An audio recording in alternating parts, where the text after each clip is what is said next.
Hola, bienvenidos. Mi nombre es José Manuel López García. Voy a realizar un comentario sobre un tema interesante, la carencia afectiva. Realmente existen muchos tipos de carencia afectiva. Por ejemplo, está la carencia afectiva materna, que es la situación en la que se encuentra un niño que ha sufrido o sufre la falta de cuidados de su madre. ¿Cómo podemos pensar que afecta la falta de afectividad a los seres humanos? Se sabe, según dicen los psicólogos, que la falta de muestras de afecto puede causar incluso dolor físico. Es lo que también se denomina síndrome de carencia afectiva.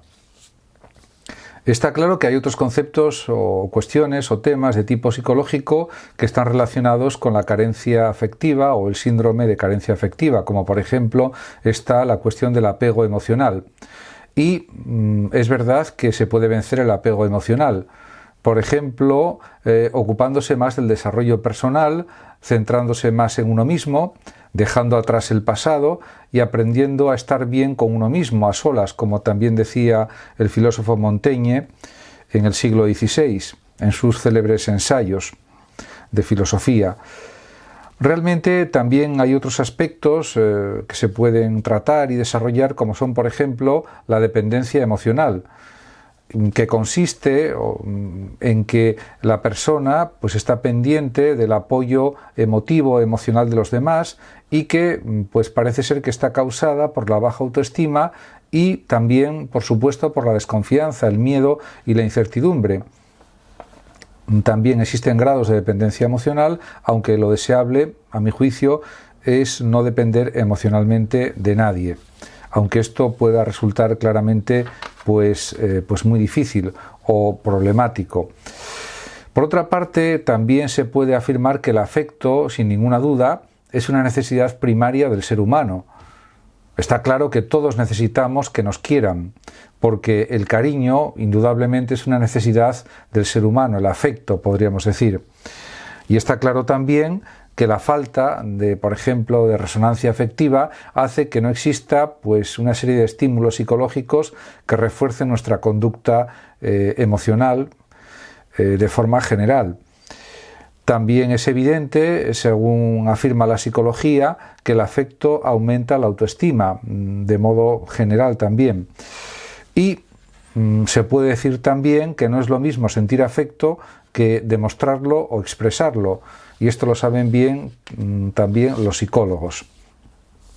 Por otra parte, es verdad que en la realidad social se puede notar, y en la realidad individual de las personas, la huella emocional del afecto, porque es verdad que existen experiencias, sensaciones, sentimientos que reflejan o ponen de manifiesto esa huella emocional. Y por otra parte, es indiscutible que el afecto es un fenómeno psicológico y que pues ha sido muy estudiado a lo largo de la historia de la psicología y también desde un aspecto propio de la antropología y de la filosofía, porque no hay que olvidar que la psicología pues estuvo hasta el año aproximadamente 1879 bajo, diríamos, el dominio, entre comillas, de la filosofía, o estaba en una parte de la filosofía, la psicología. Además, también es indudable que el afecto es la disposición que tiene una persona o animal hacia otro ser o hacia una situación determinada. Y se puede realmente también considerar que la carencia afectiva puede surgir por múltiples causas, por razones de trabajo, por maltrato, por abandono, por situaciones familiares problemáticas, etcétera, etcétera. Y una constante que aparece cuando se observa que existe una carencia afectiva, ya que hay test también para detectar la carencia afectiva, es la búsqueda de aprobación constante para satisfacer esa necesidad de afecto que está presente pues en un individuo o en una serie de personas. Es algo, por otra parte, que es bastante frecuente. En cuanto a la carencia afectiva, también está relacionada, pues en ciertos casos, con la hipersensibilidad o con la excesiva o demasiada sensibilidad, pero incluso filósofos de la talla de Spinoza, en el siglo XVII, en su Ética, habla de afectos refiriéndose a las emociones y destaca su gran valor tanto a nivel filosófico como a nivel del desarrollo de las personas, etc. Pero también otro gran filósofo francés como Henri Bergson indica que conocemos por afecciones lo que los objetos del mundo causan en nosotros. Y este término de afección ha sido muy utilizado tanto en psicología como pues, en filosofía. Incluso otros filósofos como Deleuze y Guattari también estiman que la afectividad denota o manifiesta una habilidad de afectar y de ser afectado, como por otra parte es pensable. También no cabe duda de que la hipersensibilidad emocional puede estar presente pues en los trastornos de afectividad de alguna manera, y se habla de hipersensibilidad emocional cuando las emociones están de una manera pues que se podría decir a flor de piel, y eso lo dicen también pues numerosos psicólogos, investigadores de la conducta, antropólogos, etcétera. Ciertamente pues se puede afirmar también que la carencia afectiva o el síndrome de carencia afectiva puede resultar de una combinación de factores genéticos y ambientales, y eso también produce de alguna manera hipersensibilidad emocional, que aunque es otra cosa diferente pues a la carencia afectiva, pues tiene pues una cierta relación con ella. Por ejemplo, se puede decir que si en la infancia se vive un ambiente familiar inestable, pues por causa de pues una serie de carencias afectivas, los niños o las personas pueden desarrollar problemas para regular sus emociones y generalmente se encontrarán mucho más sensibles con todo lo que les sucede, lo que les afecta más o menos directamente. Esto también es digno de tener en consideración. Por otra parte, ha habido pues un investigador, Fonagy, en el año 1998, que habla de la función reflexiva o del concepto de mentalización, que consiste en la capacidad de imaginar y entender los estados mentales en uno mismo y en los otros. Sería algo parecido también en algún aspecto a la empatía, pero una empatía reflexiva, pensante, podríamos decir. En relación con los síntomas de la carencia afectiva, pues puede haber numerosos síntomas, según los especialistas, según los psicólogos. Por ejemplo, el primero sería la sumisión extrema a las personas, el miedo a desagradar, que es algo pues muy común. El tercer síntoma podría ser la creencia de que la felicidad está condicionada a la aprobación de otra persona.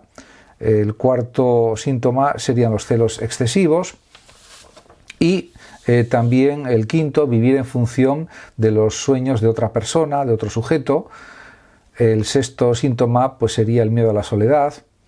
El séptimo, el sentimiento de inferioridad. Y el octavo, la necesidad de llamar la atención de los demás.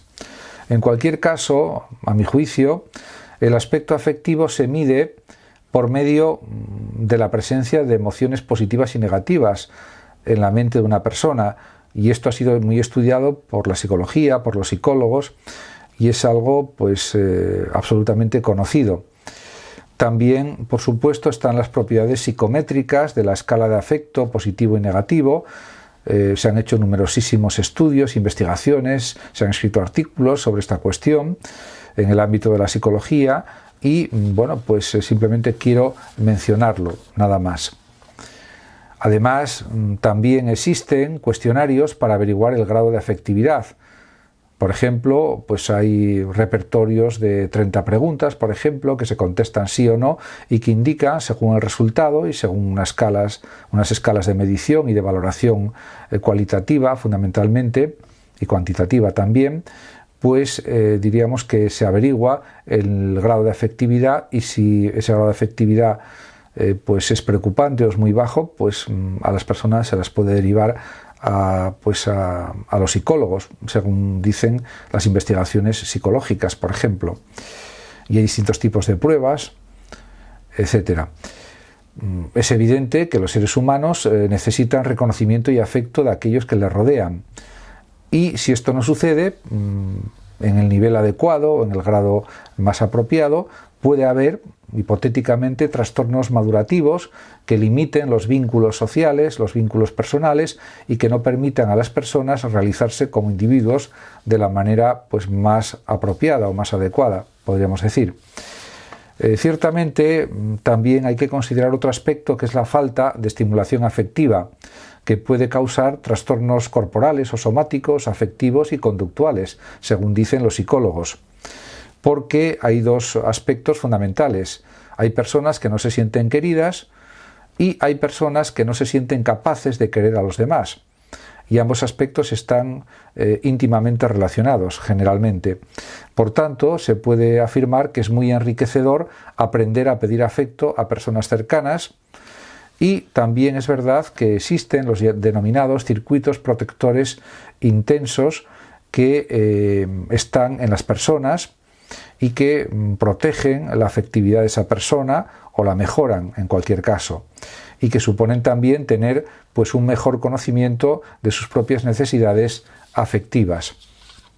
Está claro que quizás una de las soluciones para mejorar la afectividad sería incrementar la confianza en nosotros mismos y cambiar los pensamientos y emociones negativas por otras positivas.